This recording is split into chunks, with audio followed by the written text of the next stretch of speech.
जादुई गाय और भोला। एक गांव में एक बच्चा भोला रहता था। वो इस दुनिया में अकेला था। उसके माता पिता का देहांत हो चुका था। वो अपना ज़्यादा समय शिवजी के मंदिर में बिताता था। उसकी यदि कोई मदद करता तो वह कहता उसे मदद नहीं चाहिए। मैं काम करना चाहता हूँ, यदि कोई मुझे काम देगा तो मैं उसे जी जान से करूँगा। एक दिन एक व्यापारी मंदिर में आया। व्यापारी को भोला पर तरस आया तो उसने भोला को कुछ पैसे देना चाहे। ये लो बेटा, इस पैसे से कुछ काम शुरू करो। नहीं जी, मुझे आप काम दीजिए, मैं पैसे नहीं लूँगा। ठीक है, तो तुम मेरा एक काम करो। मैंने सुना है कि मेरे घर के बाहर पेड़ पर कोई भूत रहता है। अगर तुम उसके नीचे एक रात गुजार लो तो मैं तुम्हें पैसे दूंगा। ठीक है, मैं आज रात आपके घर के बाहर ही सोऊंगा। रात को भोला पेड़ के नीचे लेट गया और हनुमान चालीसा पढ़ने लगा। ये देखकर भूत घबरा गया। अरे, लगता है ये लड़का मुझे यहाँ से भगाना चाहता है, इसलिए ये मंत्र पढ़ रहा है। ये लड़के, ये क्या कर रहे हो? भागो यहाँ से। नहीं, मैं कुछ जरूरी काम से यहाँ आया हूँ और पूरा करके ही यहाँ से जाऊंगा। देखो, मेरी बात मान जाओ। नहीं। देखो लड़के, देखो, मुझे यहाँ से मत भगाओ, मैं तुझे इसके बदले एक गाय दूंगा। ठीक है, तुम कहते हो तो तुम्हें यहाँ से नहीं भगाऊंगा। ये लो गाय। सुबह होने पर भोला व्यापारी से पैसे लेकर वहाँ से चला गया। उसने गाय को मंदिर के बाहर खड़ा किया, जाकर शिवजी पर जल चढ़ाया और बाहर वापस आकर गाय को प्रसाद खिलाया और उसकी पीठ पर हाथ फेरा। भोला के हाथ फेरते ही गाय ने उसे एक सोने का सिक्का दिया।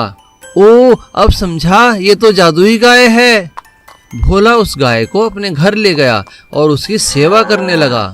भोला, तुम्हारे पास जो पैसे हैं उनसे तुम एक साइकिल ले लो और गाय का दूध बेचकर व्यापार शुरू करो। भोला ने वैसा ही किया। उसने गाय का दूध बेचना शुरू किया और जब किसी को मदद की जरूरत पड़ती तो वो गाय की पीठ पर हाथ फेरता और गाय उसे सोने का सिक्का देती। वो उन सिक्कों से औरों की मदद करता। सीख, हमें मेहनत और अच्छाई को ही अपना आधार बनाना चाहिए। जादुई गाय। एक ग्वाला था मोहन। उसके पास एक गाय थी। सारा दिन मोहन अपनी गाय के साथ रहता, उसका दूध बेचता और अपना घर चलाता। मोहन का एक छोटा भाई था जो पढ़ने लिखने में बहुत होशियार था और उसकी स्कूल की पढ़ाई पूरी हो चुकी थी। मोहन भाई, मुझे शहर जाकर और पढ़ाई करनी है। हाँ हाँ, क्यों नहीं, तुम कुछ दिन आराम करो, फिर शहर जाकर तुम्हारा दाखिला करवा दूंगा। ठीक है भाई। मोहन ने अपने भाई को शहर जाने से इसलिए रोका क्योंकि मोहन के पास पैसे नहीं थे। बेचारा मोहन तो बड़ी मुश्किल से घर चला रहा था। तभी मोहन के दिमाग में एक ख्याल आया, अगर मैं अपनी गाय बेचूं तो इससे पैसे मिलेंगे और मेरे पास जो सोने के सिक्के हैं उन्हें भी बेच आता हूँ। मोहन ने गाय पर कुछ सामान और सोने के सिक्के रखे और चल पड़ा साहूकार के पास। रास्ते में मोहन को एक मंदिर दिखाई दिया। चलकर भगवान से आशीर्वाद ले लेता हूँ। मोहन मंदिर में माथा टेकने गया। तभी एक सेठ की नजर गाय पर पड़ी। बड़ी सुंदर गाय है। सेठ ने उस गाय को प्यार किया। अचानक एक सोने का सिक्का गिरा। अरे, यह क्या सोना? ये मामूली गाय नहीं, यह तो सोना देने वाली गाय है। अरे, इसका मालिक कहाँ है? तभी मोहन वहां आ जाता है। नमस्ते सेठ जी। अरे मोहन, क्या ये गाय तुम्हारी है? जी सेठ जी, मैं इसे बेचने जा रहा हूँ। ये गाय मैं पसंद कर चुका हूँ मोहन। लो 2 लाख रुपए और ये गाय मुझे दे दो। मोहन ने पैसे लिए, गाय सेठ को दी, अपना सामान उठाया और वापस घर पहुंच गया। अब मोहन के पास बहुत पैसा था। उसने अपने भाई को शहर में उच्च शिक्षा के लिए भेज दिया। काफी दिन बीत गए। फिर एक दिन मोहन को अपनी गाय की याद सताने लगी। अरे मेरी गाय, मुझे अपनी गाय की बहुत याद आ रही है, पता नहीं वो किस हाल में होगी। तभी अचानक उसने अपनी गाय की आवाज सुनी। अरे यह क्या, ये तो मेरी गाय की आवाज है। अरे मोहन कहाँ है, झूठा इंसान। क्या हुआ सेठ जी, आप यहाँ और गाय के साथ? तुमने मुझे धोखा दिया, यह गाय कोई सोना वोना नहीं देती। सेठ जी, मैंने कब कहा था ये गाय सोना देती है? लो पकड़ो अपनी गाय, मुझे नहीं चाहिए। और इस तरह मोहन को अपनी गाय वापस मिल गई और वो फिर से उसका दूध बेचकर अपना गुजारा करने लगा। कंजूस कुमार। कुमार नाम का एक सेठ था। सेठ अपनी कंजूसी के लिए बहुत मशहूर था। एक दिन सेठ की पत्नी बोली, आपकी कंजूसी की आदत तो बढ़ती ही जा रही है। कितने दिन हुए एक अच्छा फल तक नहीं खाया। इतना पैसा भला किस काम का कि जो चाहो वो खा भी ना पाओ। अरे अरे बस करो, कितने ताने मारोगी, आज ही लेता आऊंगा, अब चलता हूँ। सेठ काम के लिए निकला ही था कि रास्ते में उसे एक सेब बेचने वाला मिला। अरे भाई, ये सेब कैसे दिए? सेठ जी, 100 रुपए किलो हैं। अरे क्या पागल हो गए हो, 100 रुपए किलो? सेठ हूँ इसलिए लूटना चाहते हो? नहीं सेठ जी, यह भाव तो सबके लिए है, आप मुझे गलत समझ रहे हैं। सब समझ रहा हूँ, 50 रुपए किलो देने हैं तो बोलो, नहीं तो मैं चला। सेठ जी माफ कीजिए, मेरा सेब महंगा है, मैं नहीं दे सकता। अच्छा, जाओ, मैं किसी और से ले लूंगा। सेठ आगे चला जाता है। लूट मची है, पैसे क्या पेड़ों पर लगते हैं? तभी सेठ को एक और सेब वाला दिखा। सेब ले लो सेब, मीठे मीठे सेब, सिर्फ 50 रुपए किलो। 50 रुपए? अरे भाई ठीक लगाओ, ये दाम तो बहुत ज्यादा है, मैं तुम्हें 20 रुपए दे सकता हूँ, बोलो दोगे? अरे सेठ जी नहीं, इस दाम में तो मुझे भी नहीं मिले हैं, मेरा खुद का बाग थोड़ी है, अगर होता तो शायद तुम्हें दे देता। अरे जाओ, मैं किसी और से ले लूंगा। आगे जाकर सेठ की नजर एक सेब से लदे पेड़ पर गई। सेठ झटपट पेड़ पर चढ़ गया। अरे वाह, जब मुफ्त के सेब मिल गए तो खरीदने क्यों? और बिना सोचे समझे सेठ पेड़ से लगातार सेब तोड़ता रहा।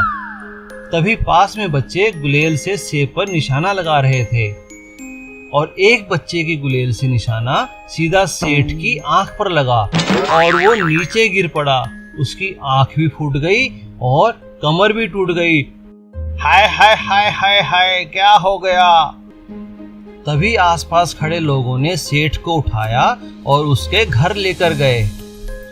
अरे यह क्या, इतनी चोट कैसे लगी आपको? हे भगवान, मैंने तो केवल आपसे कुछ फल मंगाए थे। कंजूसी की भी हद होती है, अपने हाथ पैर तुड़वा लिए, इतने महंगे तो कोई फल भी ना होंगे। तुम ठीक कहती हो, आज से मैं इतनी कंजूसी नहीं करूंगा। चूहे से शादी। मोहन और उसकी पत्नी एक गांव में रहते थे। उनकी शादी को कई साल बीत गए, लेकिन उनके अभी तक कोई संतान नहीं थी। इसी कारण वे परेशान और उदास रहते थे। सुनो जी, हमारे गांव में एक बहुत बड़े संत आए हैं। सुना है वे सबकी मनोकामना पूरी करते हैं। चलिए ना, हम भी उनका आशीर्वाद ले लेते हैं। मोहन और उसकी पत्नी संत के पास आशीर्वाद लेने पहुंचे। संत ने उन्हें एक चूहिया दी और कहा, ये लो, आज से ये चूहिया तुम्हारी संतान है। जब तुम दिल से इसे संतान मान लोगे, ये इंसान रूप में तुम्हें मिल जाएगी। और ऐसा ही हुआ। जैसे ही मोहन ने उसे गोद में बिठाया, वह एक छोटी बच्ची बन गई। संत को प्रणाम कर वे अपने घर लौट आए और अपनी बच्ची का नाम रखा आशा। कई साल बीत गए, आशा भी बड़ी हो गई थी। मोहन और उसकी पत्नी अपनी बेटी को खूब प्यार देते। वे भूल चुके थे कि वह एक चूहिया है। एक दिन मोहन की पत्नी ने कहा, अब आशा जवान हो गई है, हमें उसकी शादी करनी चाहिए। तुम ठीक कहती हो। अब दिन रात आशा के लिए रिश्ते आने लगे। मोहन ने अपनी बेटी से कहा, देखो आशा, अब तुम बड़ी हो चुकी हो, हम तुम्हारी शादी करना चाहते हैं। ये देखो लड़के की तस्वीर, ये शहर में डॉक्टर है, क्या ये तुम्हें पसंद है?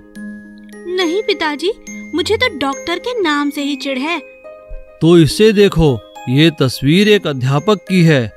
ये बहुत ही अच्छा और समझदार लड़का है, क्या ये तुम्हें पसंद है?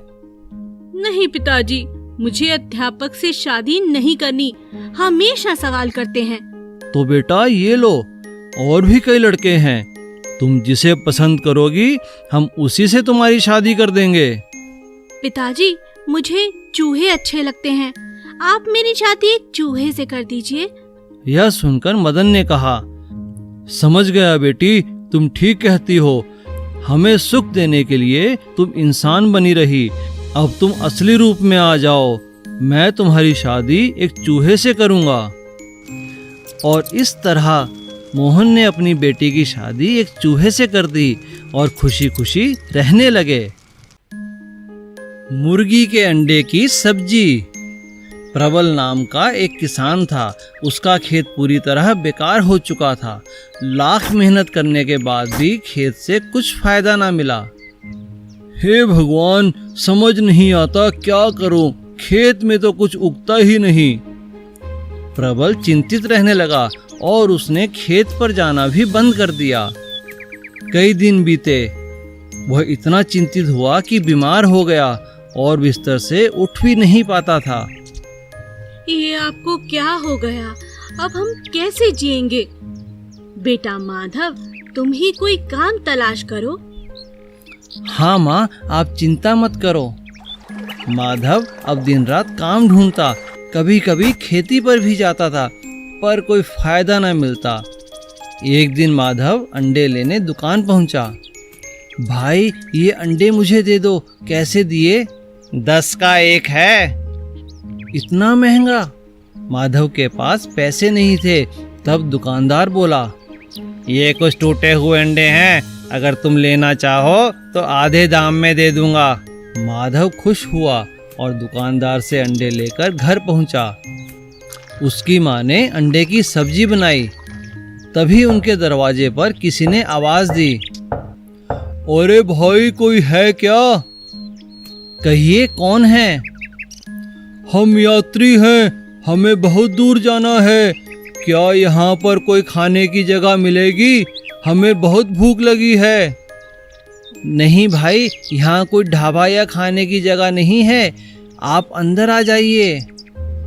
माधव ने उस यात्री को अंडे की सब्जी खिलाई। यह सब्जी किसने बनाई? यह मेरी माँ ने बनाई है। यह तो बहुत स्वादिष्ट है। अरे, मुझे तो मालूम ही नहीं था कि अंडों से इतनी अच्छी सब्जी भी बनती है। क्या तुम मेरे साथ चलोगे? मेरा बहुत बड़ा ढाबा है, मैंने कभी भी इतनी स्वादिष्ट सब्जी नहीं खाई। तुम मेरे साथ चलो और मेरे ढाबे पर चलकर मेरे साथ काम करो। हाँ हाँ, मैं आपके साथ ज़रूर चलूँगा। और इस तरह माधव उस व्यक्ति के साथ चला गया और मेहनत से काम करने लगा। देखते ही देखते उनके दिन बदल गए। अब उन्हें किसी भी तरह की कोई कमी ना रही। Please subscribe.